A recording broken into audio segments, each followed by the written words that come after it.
Hello every one, പ്രിയപ്പെട്ട അധ്യാപക സുഹൃത്തുക്കൾക്ക് വിൻസ്പെയറിൻ്റെ LP-UP-PYQ സീരീസിലേക്ക് സ്വാഗതം.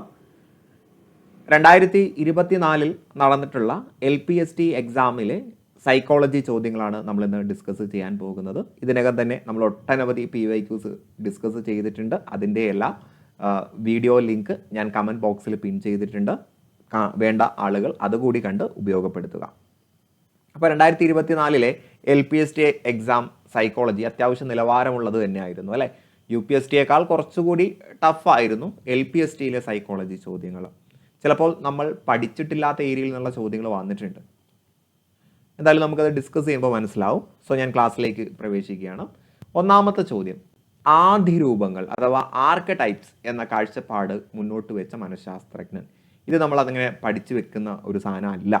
അപ്പോൾ ഇവിടെ നിങ്ങൾ മനസ്സിലാക്കുക, കാൾ യുങ്ങിൻ്റെയാണ് ഈ ആദിരൂപങ്ങൾ. അപ്പോൾ എല്ലാ മനുഷ്യർക്കും ആദിരൂപങ്ങളുണ്ട്. ഈ ആദിരൂപങ്ങൾ നമ്മുടെ മതവിശ്വാസങ്ങളിൽ നിന്ന് വരുന്നതാണ് അല്ലെ. പല മതവിശ്വാസങ്ങളുടെയും ഭാഗമായിട്ടാണ് ആദിരൂപങ്ങൾ വരുന്നത്. ഈ ആദിരൂപങ്ങളുടെ അടിസ്ഥാനത്തിലാണ് നമ്മുടെ വ്യക്തിത്വം ഉണ്ടായി വരുന്നതെന്ന് കാൾ യുങ് ആണ് പറഞ്ഞിട്ടുള്ളത്. സോ ഓപ്ഷൻ എ ആണ് ആൻസർ. ദെൻ രണ്ടാമത്തെ ചോദ്യം നമുക്ക് എളുപ്പമുള്ളൊരു ചോദ്യമാണ്. 2 വയസ്സുള്ള കുട്ടി പെൻസിൽ പിടിക്കുന്നത് വിരലുകൾ മാത്രം ഉപയോഗിച്ചുകൊണ്ടല്ല, മറിച്ച് കൈപ്പത്തി അപ്പാടെ ഉപയോഗിച്ചാണ്. ഇത് ഏത് വികാസ തത്വത്തിന് ഉദാഹരണമാണ്? നമ്മൾ സ്ഥിരം പറയുന്ന സാധനമാണ് അല്ലേ. കുട്ടികൾക്ക് ആദ്യം വികാസം നടക്കുന്നത് പൊതുവായിട്ടുള്ള വികാസമാണ്, പിന്നീടാണ് സവിശേഷത്തിലേക്ക് വരുന്നത്. അപ്പോൾ വികാസം സാമാന്യത്തിൽ നിന്നും സവിശേഷത്തിലേക്ക്. ആദ്യം കുട്ടി കൈ മൊത്തം ഉപയോഗിക്കാൻ പഠിക്കുന്നു, പിന്നീടാണ് വിരലുകളുടെ നിയന്ത്രണം അവന് സാധ്യമാകുന്നത്. അപ്പോൾ അതിന് ഉദാഹരണമാണ് അല്ലെ. കുട്ടി പെൻസിൽ മൊത്തം പിടിക്കുന്നു എന്ന് പറയുമ്പോൾ അവന് വികാസം സാമാന്യത്തിൽ എത്തിയിട്ടുള്ളൂ. ഒരു 3-4 വയസ്സാകുമ്പോഴാണ് വിശേഷത്തിലേക്ക് അഥവാ പെൻസിൽ വിരലുകൾ ഉപയോഗിച്ച് പിടിക്കാൻ തുടങ്ങുന്നത്. സോ ഓപ്ഷൻ സി ആണ് ആൻസർ.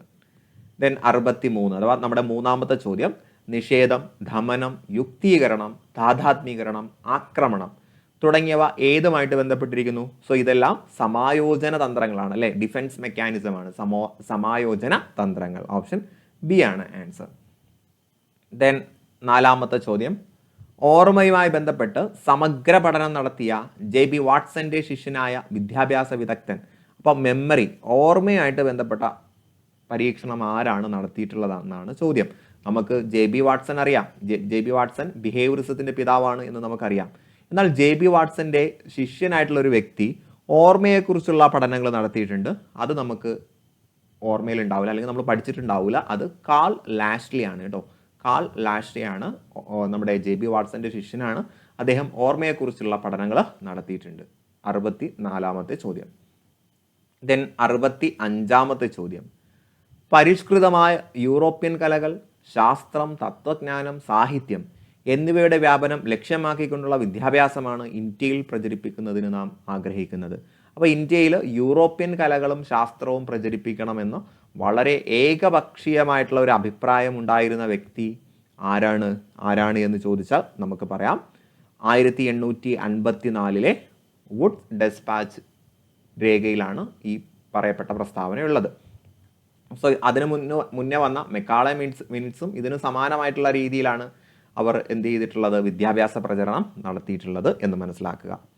ദെൻ 66 ചോദ്യം, ഭൂതദയ, അക്രമരാഹിത്യം, സ്വേച്ഛാധിപത്യം, അഹിംസ തുടങ്ങിയ സവിശേഷതകൾ അഥവാ ട്രേറ്റ്സ് ഏത് വിഭാഗത്തിൽ പെടുന്നു? അപ്പോൾ ഈ സ്വേച്ഛാധിപത്യം, അഹിംസ എന്ന് കേൾക്കുമ്പോൾ തന്നെ നമുക്ക് മനസ്സിലാകും ഒരു വ്യക്തിയിൽ വളരെയധികം അന്തർലീനമായിട്ടുള്ള ആ വിശേഷണങ്ങൾക്ക് വേണ്ടി ആ വ്യക്തികൾ ജീവിച്ചു മരിക്കും അല്ലേ. അപ്പോൾ അത് കേൾക്കുമ്പോൾ നമുക്ക് മുഖ്യ സവിശേഷകങ്ങൾ അഥവാ കാർഡിനൽ ട്രൈറ്റ് എന്ന് പിടികിട്ടും അല്ലെ. സ്വേച്ഛാധിപത്യം നമുക്ക് ഹിറ്റ്ലർ അല്ലെങ്കിൽ നെപ്പോളിയനിലേക്ക് ചേർത്ത് പറയാം. അപ്പോൾ ഒരു വ്യക്തിയുടെ ജീവിതത്തിൽ ഉടനീളം നീണ്ടു നിൽക്കുന്ന സവിശേഷകങ്ങളാണ് മുഖ്യ സവിശേഷകങ്ങൾ അല്ലെ. ഇതിനെക്കുറിച്ച് പറഞ്ഞിട്ടുള്ളത് ആൽപോർട്ടാണ് എന്ന് മനസ്സിലാക്കുക. ആൽപോർട്ട്. ദെൻ 7 ചോദ്യം, ദ നാച്ചർ ഓഫ് പ്രെജുഡൈസ് എന്ന ഗ്രന്ഥത്തിൻ്റെ രചയിതാവ് അല്ലെ. ഈ ചോദ്യങ്ങൾ കണ്ടില്ല, അത്യാവശ്യം നിലവാരമുള്ള ചോദ്യങ്ങളാണ്. പലതും നമ്മൾ നോക്കി വെക്കാത്ത സാധനങ്ങളാണ്. So the nature of prejudice ആരുടേതാണെന്ന് ചോദിച്ചാൽ നമ്മുടെ GW ആൽപോർട്ട് അഥവാ ഗോർഡൻ വില്ലാർഡ് ആൽപോർട്ട്. അപ്പോൾ നമ്മൾ പഠിക്കുന്ന മനഃശാസ്ത്രജ്ഞരെ കുറിച്ചും അവരുടെ പുസ്തകങ്ങളെക്കുറിച്ചും പഠിച്ചു വെക്കണം എന്ന് നമുക്ക് മനസ്സിലായി. അത് നമ്മുടെ സിലബസിൽ പറഞ്ഞിട്ടുള്ള കാര്യമാണ്. ആൽപോർട്ടുമായിട്ട് ബന്ധപ്പെട്ട 3ാമത്തെ ചോദ്യമാണിത് അല്ലേ. ദെൻ അടുത്ത 68ാമത്തെ ചോദ്യം, ഉത്കൃഷ്ടത എന്ന വികാരഭാവം ഏത് തരം ജന്മവാസനയിൽ പെടുന്നതാണ്? അപ്പോൾ ഉത്കൃഷ്ടത എന്ന് പറയുന്നത് ആത്മസ്ഥാപനവുമായിട്ട് ബന്ധപ്പെട്ടതാണ് അല്ലേ. നാം നമ്മുടെ തന്നെ മനസ്സിനെ പക്വപ്പെടുത്തുന്ന അല്ലെ, നമുക്ക് നമ്മുടെ മനസ്സിനോടുള്ള ആ ഒരു ആത്മാഭിമാനവുമായിട്ട് ബന്ധപ്പെട്ട വികാരഭാവമാണ് ഉത്കൃഷ്ടത എന്ന് പറയുന്നത്. ഓക്കെ അല്ലേ. ദെൻ 9ാമത്തെ ചോദ്യം, ഇതിൻ്റെയൊക്കെ കുറച്ചുകൂടി ഡീറ്റെയിലിംഗ് നമ്മൾ വരുന്ന ക്ലാസ്സുകളിൽ ചെയ്യും, കുറച്ചുകൂടി സബ്ജക്റ്റ് ഓറിയൻറ്റഡ് ആയിട്ട് ചെയ്യും. അപ്പോൾ അത്തരം ക്ലാസ്സുകൾ നിങ്ങൾക്ക് ലഭിക്കുന്നതിന് വേണ്ടി നിങ്ങൾ ചെയ്യേണ്ട കാര്യം മാക്സിമം നമ്മളെ ക്ലാസ്സിനെ സപ്പോർട്ട് ചെയ്യുക. നിങ്ങളുടെ ഫ്രണ്ട്സിലേക്കൊക്കെ ഈ ഒരു ക്ലാസ് എത്തിക്കുക. നിങ്ങൾക്കൊരു ക്ലാസ് ഇഷ്ടമായെങ്കിൽ ലൈക്ക് ചെയ്യണം, നിങ്ങളുടെ അഭിപ്രായങ്ങൾ കമൻറ്റ് ബോക്സിൽ രേഖപ്പെടുത്തണം. ഉറപ്പായിട്ടും നമ്മളത് പരിഗണിക്കുന്നതാണ്. ദെൻ 19ാമത്തെ ചോദ്യം, അഭിപ്രേരണയെക്കുറിച്ചുള്ള ഹിൽഗാർഡിൻ്റെ വിഭജനത്തിൽ പെടാത്തത് എന്ത്? ഇതൊക്കെ നമ്മൾ പഠിച്ചു വെച്ചിട്ടുണ്ടാവുന്ന സാധനമല്ല. അഭിപ്രേരണ അഥവാ മോട്ടിവേഷനെ കുറിച്ച് ഹിൽഗാർഡ് പറയുന്നുണ്ട്. അതിനെ അദ്ദേഹം എന്തായിട്ട് ഡിവൈഡ് ചെയ്യുന്നുണ്ട്? സോഷ്യൽ മോട്ടിവേഷൻ ഉണ്ട് അല്ലേ, സാമൂഹിക അഭിപ്രേരണ ഉണ്ട്. അതേപോലെ ഇൻറ്റേർണൽ മോട്ടിവേഷൻ, അധംചോദനമുണ്ട്. ദെൻ അഹംപൂർണമായിട്ടുള്ള അഭിപ്രേരണ, ഈഗോസെൻട്രിക് മോട്ടിവേഷൻ ഉണ്ട്. എന്നാൽ ധാരണത്തെക്കുറിച്ച് പറയുന്നില്ല. നിങ്ങൾ ഈ ഒരു ഡിവിഷൻ അറിയില്ല എങ്കിൽ കൂടിയും 3 ഓപ്ഷൻ്റെയും അവസാനം അഭിപ്രേരണ അല്ലെങ്കിൽ ചോദനം എന്ന് വരുന്നുണ്ട്. ധാരണത്തിൽ മാത്രമാണ് മോട്ടിവേഷനെ കുറിക്കുന്ന ഒരു വാക്ക് വരാത്തത്. ആ ഒരു സെൻസ് ഉപയോഗിച്ച് നിങ്ങൾക്ക് ആൻസറിൽ എത്താവുന്നതായിരുന്നു. ഓക്കെ അല്ലേ. ദെൻ അടുത്ത ചോദ്യം, ധാർമ്മിക വികാസഘട്ടങ്ങളെ സസൂക്ഷ്മം വിലയിരുത്തിക്കൊണ്ട് തൻ്റെതായ വികസന മാതൃക അവതരിപ്പിച്ച മനഃശാസ്ത്രജ്ഞൻ. അപ്പോൾ താഴെ തന്നിരിക്കുന്നതിൽ ധാർമ്മിക വികാസഘട്ടങ്ങളെക്കുറിച്ച് വളരെ സൂക്ഷ്മം വിലയിരുത്തിക്കൊണ്ട് ഒരു കണ്ടെത്തൽ പഠനം നടത്തിയിട്ടുള്ളത് ലോറൻസ് കോൾബർഗ് ആണ്. പിയാഷെയും ധാർമ്മിക വികാസഘട്ടങ്ങളെക്കുറിച്ച് പഠിച്ചിട്ടുണ്ട്, അദ്ദേഹത്തിൻ്റെ തിയറിയുമുണ്ട്. പക്ഷേ സസൂക്ഷ്മം വിലയിരുത്തി അദ്ദേഹത്തിൻ്റെ തന്നെ വികസന മാതൃക അവതരിപ്പിച്ചത് ലോറൻസ് കോൾബർഗ് ആണ്. ദെൻ 11ാമത്തെ ചോദ്യം, നേരത്തെ പഠിച്ച കാര്യങ്ങൾ പുതിയ പഠനത്തെ സ്വാധീനിക്കുന്നതിനെ നാം എന്ത് പറയുന്നു? അപ്പോൾ നമ്മൾ ഓൾറെഡി പഠിച്ചു വെച്ച കാര്യങ്ങൾ നാം പുതുതായിട്ട് പഠിക്കുന്ന കാര്യങ്ങളെ സ്വാധീനിക്കുന്നതിന് നമ്മൾ പറയുന്ന പേര് പഠനാന്തരണം എന്നാണ്. അപ്പോൾ നേരത്തെ പഠിച്ച കാര്യങ്ങൾ പുതിയതായിട്ട് പഠിച്ച കാര്യങ്ങൾ, പ്രീവിയസ് നോളജ് പുതിയ നോളജിനെ കറണ്ട് നോളജിനെ സ്വാധീനിക്കുന്നതിനെ പഠനാന്തരണം എന്ന് പറയുന്നു. ദെൻ 12ാമത്തെ ചോദ്യം, ബിംബനഘട്ടം അഥവാ ഐക്കോണിക് സ്റ്റേജ് എന്നത് ഏത് പഠന സിദ്ധാന്തത്തിൻ്റെ ഭാഗമായിട്ട് അവതരിപ്പിക്കപ്പെട്ടതാണ്? അപ്പോൾ ഈ ബിംബനഘട്ടം ബ്രൂണർ മുന്നോട്ട് വെച്ച സാധനമാണ്. അപ്പോൾ ബ്രൂണർ ഏത് കാറ്റഗറിയിലാണ് വരുന്നത്? വൈജ്ഞാനിക പഠന സിദ്ധാന്തത്തിലാണ് ബ്രൂണർ വരുന്നത് എന്ന് നമുക്കറിയാം അല്ലേ. ബ്രൂണർ, പിയാഷെ, വൈഗോട്സ്കി ഇവർക്ക് വൈജ്ഞാനിക പഠന സിദ്ധാന്തത്തിൽ വരുന്നതാണ്. സോ ഓപ്ഷൻ സി ആണ് ആൻസർ. ദെൻ 73ാമത്തെ ചോദ്യം, താഴെ പറയുന്നവയിൽ സർഗാത്മകതയുടെ ഘടകങ്ങളിൽ ഉൾപ്പെടാത്തത് ഏത്? അപ്പോൾ സർഗാത്മകതയുടെ ഘടകങ്ങളായിട്ട് നമ്മൾ പഠിച്ചു വയ്ക്കേണ്ട കാര്യം, ചിലപ്പോൾ നിങ്ങളിത് പഠിച്ചു വെച്ചിട്ടുണ്ടാവില്ല. സർഗാത്മകതയ്ക്ക് നമ്മൾ പറയാറുണ്ട് മുന്നൊരുക്കം വേണം അല്ലേ, സജ്ജീകരണം വേണം. സജ്ജീകരണം വന്നു കഴിഞ്ഞാൽ പിന്നെ എന്താണ് വേണ്ടത്? സജ്ജീകരണം വന്നാൽ പിന്നെ പ്രകാശനം, ഇലുമിനേഷൻ, വിലയിരുത്തൽ, അതിനിടയിൽ ഇൻകുമേഷൻ, അടയിരിക്കൽ എന്ന് പറയുന്ന ഒരു ഘട്ടം കൂടി ഉണ്ട്. 4 ഘട്ടങ്ങളാണ് വരുന്നത്.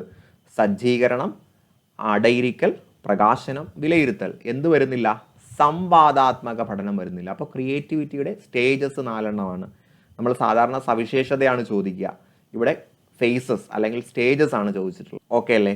ദെൻ അടുത്ത 14ാമത്തെ ചോദ്യം, മൃദുലത, ആലസ്യം തുടങ്ങിയ ദോഷങ്ങൾക്ക് കാരണമായി തീർന്നേക്കാവുന്ന സംഗീതത്തെ നാം വർജിക്കണം. അയോണിയൻ ക്രമവും ലിറ്റിയൻ ക്രമവും നാം ഉപേക്ഷിക്കണം. ഈ നിരീക്ഷണം മുന്നോട്ട് വെച്ച വിദ്യാഭ്യാസ ചിന്തകൻ. അപ്പോൾ നമുക്ക് മൃദുലത, ആലസ്യം തുടങ്ങിയ ദോഷങ്ങൾക്ക് കാരണമാകുന്ന അഥവാ നമ്മളെ മടുപ്പിക്കുന്ന കാര്യങ്ങൾ നമ്മൾ പഠിക്കേണ്ട ആവശ്യമില്ല, അതൊക്കെ ഒഴിവാക്കണം എന്ന് പറഞ്ഞിട്ടുള്ളത് ആരാണ് എന്ന് ചോദിച്ചാൽ പ്ലാറ്റോയാണ്. പ്ലാറ്റോ. ഓപ്ഷൻ സി ആണ് അല്ലേ. അത്യാവശ്യം നല്ല ചോദ്യമാണ് അല്ലേ, നല്ല നിലവാരമുള്ള ചോദ്യമാണ്. ദെൻ മാനസിക വൈകല്യങ്ങളെ തടയുകയും പരിഹരിക്കുകയും ചെയ്യുക എന്ന ലക്ഷ്യത്തോടെ പ്രവർത്തിക്കുന്ന അന്തർദേശീയ തലത്തിൽ പ്രശസ്തമായ സ്ഥാപനം. അപ്പോൾ മാനസിക വൈകല്യത്തെ തടയുന്നതുമായിട്ട് ബന്ധപ്പെട്ട് വരുന്നു. അപ്പോൾ മെൻ്റൽ ഹെൽത്ത് എന്ന് പറഞ്ഞാൽ MH ആണ് അല്ലേ. അങ്ങനെ നോക്കിയാൽ തന്നെ നമുക്ക് കിട്ടും ഓപ്ഷൻ ബി ആണ് കേട്ടോ. മെൻ്റൽ ഹെൽത്ത് ഓപ്ഷൻ ബി ആണ് ഉത്തരം.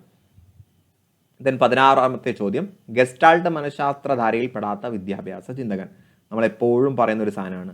Max Wertheimer, Kohler, Koffka. ഇവർ 3 പേരും ഏതിൽ പെടുന്നതാണ്? ഗസ്റ്റാൾട്ടിൽ വരുന്നതാണ്. CL ഹൽ എവിടെ വരുന്നതാണ്? വ്യവഹാരവാദിയാണ്, ബിഹേവിയറിസ്റ്റ് ആണ് അദ്ദേഹം. ഓക്കെ അല്ലേ? സോ ഓപ്ഷൻ സി ആണ് ആൻസർ. ദെൻ 17ാമത്തെ ചോദ്യം, ബ്രിഡ്ജസ് ചാർട്ട് ഏത് മേഖലയുമായിട്ട് ബന്ധപ്പെട്ടതാണ്? കാതറിൻ ബ്രിഡ്ജസിന്റെ ചാർട്ട് വൈകാരിക വികാസവുമായിട്ട് ബന്ധപ്പെട്ടതാണ് കേട്ടോ. ഓപ്ഷൻ എ ആണ് ആൻസർ. ദെൻ 78ാമത്തെ ചോദ്യം, ആൽബർട്ട് ബന്ദൂരയുടെ നിരീക്ഷണ പഠന മാതൃകയിൽ ഉൾപ്പെടാത്ത ഘടകം. സോ ആൽബർട്ട് ബന്ദൂരയുടെ നിരീക്ഷണ പഠന പ്രക്രിയയിൽ അദ്ദേഹം പറയുന്നത് ആദ്യം ഒരു കാര്യത്തിൽ ആദ്യം നമുക്കൊരു മാതൃക കിട്ടും, അതിലേക്ക് ശ്രദ്ധിക്കുന്നു, പിന്നെ ശ്രദ്ധ നിലനിർത്തുന്നു, പിന്നെ അത് കഴിഞ്ഞിട്ട് നമ്മൾ നിരീക്ഷിച്ച കാര്യങ്ങൾ നമ്മൾ പ്രകടിപ്പിക്കുന്നു, പ്രകടനം അല്ലെങ്കിൽ മോട്ടോർ റീപ്രൊഡക്ഷൻ. 4ാമത്തെ ഘട്ടം മോട്ടോർ റീപ്രൊഡക്ഷൻ, 5ാമത്തെ ഘട്ടം അഭിപ്രേരണ. ഇങ്ങനെ 5 ഘട്ടങ്ങൾ പറയുന്നുണ്ട്. അതിൽ ഓർമ്മ പറയുന്നില്ല കേട്ടോ. മാതൃക നൽകൽ, ശ്രദ്ധ നിലനിർത്തൽ, ദെൻ മോട്ടോർ റീപ്രൊഡക്ഷൻ, പ്രകടനം, പിന്നെ വരുന്നത് അഭിപ്രേരണ. ഓർമ്മ അതിനകത്ത് വരുന്നില്ല. ദെൻ 19ാമത്തെ ചോദ്യം, ദൃശ്യപരവും സ്ഥലപരവുമായ കഴിവുകളെ മാപനം ചെയ്യുന്നതിനായി ഉപയോഗിക്കുന്ന പരീക്ഷ ഏത്? അപ്പോൾ നമ്മുടെ ദൃശ്യപരം, വിഷ്വൽ, അതേപോലെ സ്പാഷ്യൽ കഴിവുകളെ മാപനം ചെയ്യുന്നതിന് ഉപയോഗിക്കുന്ന പരീക്ഷ ഏതാണ് എന്ന് ചോദിച്ചാൽ ഓപ്ഷൻസ് കൃത്യമായിട്ട് നോക്കുമ്പോൾ നമുക്ക് അത് മനസ്സിലാവുന്നുണ്ട്. Minnesota manual dexterity test. Option C ആണ് ആൻസർ. ദെൻ ലാസ്റ്റ് ചോദ്യം, 20ാമത്തെ ചോദ്യം, വൈകാരിക ബുദ്ധിയെക്കുറിച്ച് ആഴത്തിലും ആധികാരികമായും പഠനം നടത്തിയിട്ടുള്ളത് ആരാണ് എന്ന് ചോദിച്ചാൽ ഡാനിയൽ ഗോൾമാൻ ആണ് അല്ലേ. EQ, ഇന്റലിജൻസ് കോഷ്യന്റിനെ കുറിച്ച് അല്ല, ഇമോഷണൽ കോഷ്യന്റിനെ കുറിച്ച് പറഞ്ഞത് ഡാനിയൽ ഗോൾമാൻ ആണ്. സോ ഓപ്ഷൻ ഡി ആണ് ആൻസർ. സോ ഡിയേഴ്സ്, സൈക്കോളജി ഭാഗത്തെ 20 ചോദ്യങ്ങളാണ് നമ്മൾ ഇന്ന് ഡിസ്കസ് ചെയ്തിട്ടുള്ളത്. ഈ ഒരു ക്ലാസ് നിങ്ങൾക്ക് യൂസ്ഫുൾ ആണെന്ന് കരുതുന്നു. സോ നന്നായിട്ട് പഠിക്കുക. അടുത്തൊരു പരീക്ഷ നിങ്ങളുടേതാകട്ടെ, വിജയം നിങ്ങളുടേതാകട്ടെ എന്ന് ആശംസിച്ചുകൊണ്ട് ഞാൻ നിർത്തുകയാണ്. Wish you good luck and good bye.